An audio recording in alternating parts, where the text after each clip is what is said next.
If you love mushrooms, then you're gonna love this mushroom ragu.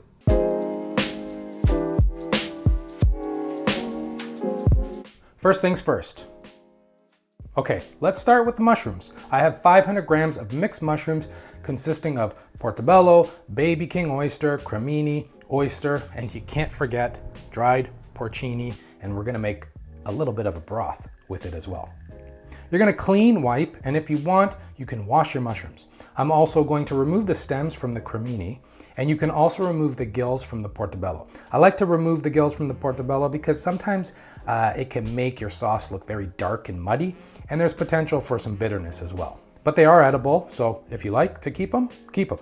And then we're gonna place the dried porcini. This bag is about 15 grams, and we're gonna pour 250 ml of hot water, and then just let steep and let the mushrooms rehydrate.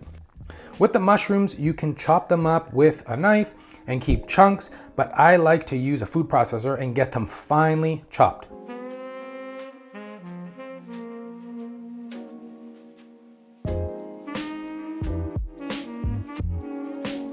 But for the oyster mushrooms, I'm just gonna tear apart into varying sizes just to get some different texture in here. And that's it, there you go. The mushroom prep is done.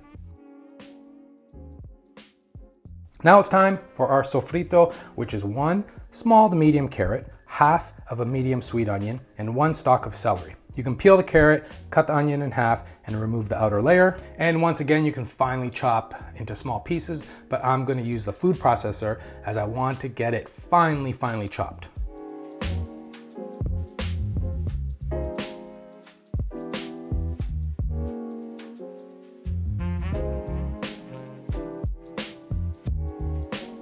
Now we're gonna cook the mushrooms in a dry pot on medium to high heat. We're gonna add the mushrooms and leave undisturbed for about 5 minutes. You're gonna start to see a lot of moisture being released. Then start mixing frequently, getting rid of as much moisture as you can. Then you're gonna salt and let that bring out even more moisture and continue to cook down, and then remove to a bowl.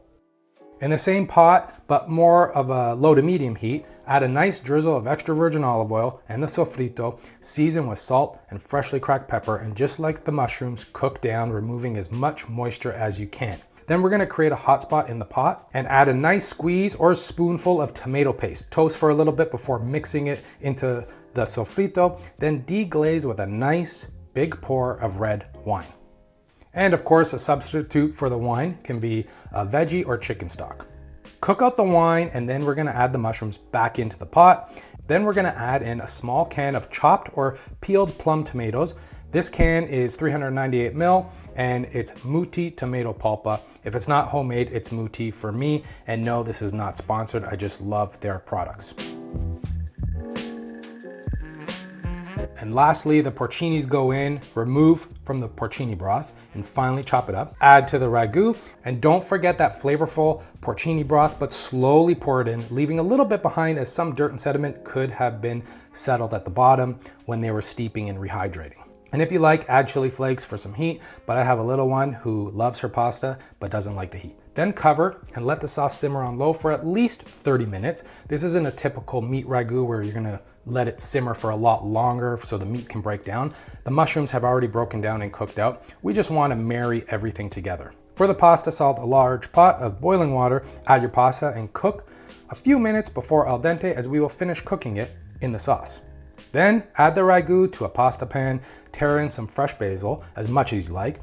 Add your pasta along with a ladle of pasta water and unsalted butter. Now it's time for la mantecatura, mixing and tossing, marrying the pasta to the sauce, adding more pasta water if needed. Then we're gonna add in some Reggie, Parmigiano Reggiano, as much as you like, mix and toss. Then we're gonna plate it up, top with some more ragu, some more Parmigiano Reggiano, and bring it to the table.